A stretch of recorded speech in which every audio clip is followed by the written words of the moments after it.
Japanese punk comes in many forms and styles, while some bands lean closer in sound to their Western counterparts.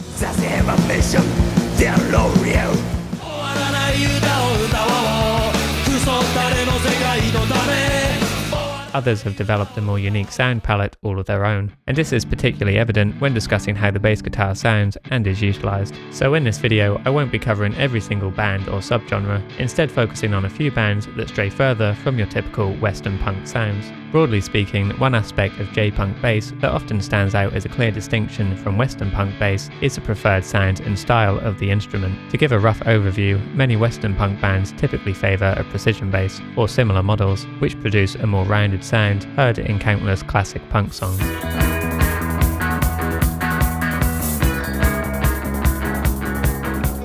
That's not to say it's the only sound, but it is arguably one of the most commonly heard. However, when it comes to the brighter, more angular sounds of bands like this,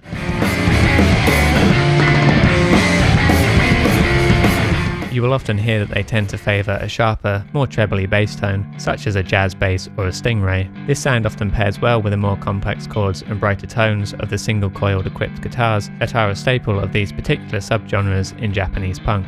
This is especially true when you look at bands like Melt Banana, who typically make extensive use of dynamics, like abruptly switching from a bass and drum groove into a noisy wall of guitars. So in their song Candy Gun, for example, you can hear that distinctly sharp, trebly bass sound once again.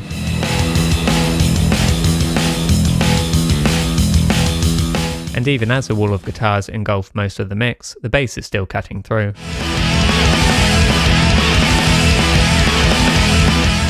Along with tonal differences, what is actually being played can also be pretty unique. For instance, the recordings aren't always so densely layered. Take a three-piece band like Mass of the Fermenting Dregs. Typically, when in the studio, bands will add more layers than they would actually be able to perform live. However, in a song like Blue Deep and Orange Day, they mostly stick to recording what would be feasible for a trio to play live. The song opens with a bass intro, playing chords and a single lead vocal. Once the rest of the band kicks in, they only use one rhythm guitar track, panned slightly to the right channel, with a little room ambience of the same guitar sent to the left channel. Just as a production note, this is what helps the mix feel less lopsided.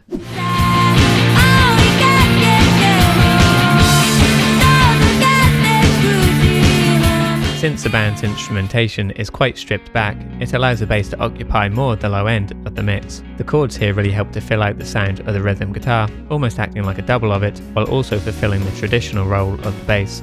If you're trying to achieve a similar sound to some of the bands mentioned in this video, tone and playing style are two things you should really focus on. I'll take a song that's somewhat in this style, which I wrote for a client. Tonally, I went for that bright, distorted sound we've already discussed.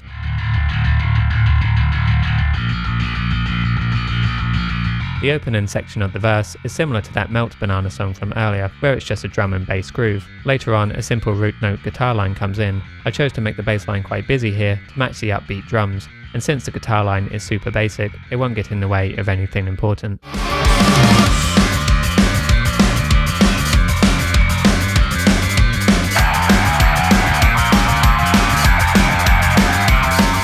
Along with their unique approach to bass, Japanese punk bands also take a different approach to guitar, which you can learn about in this video.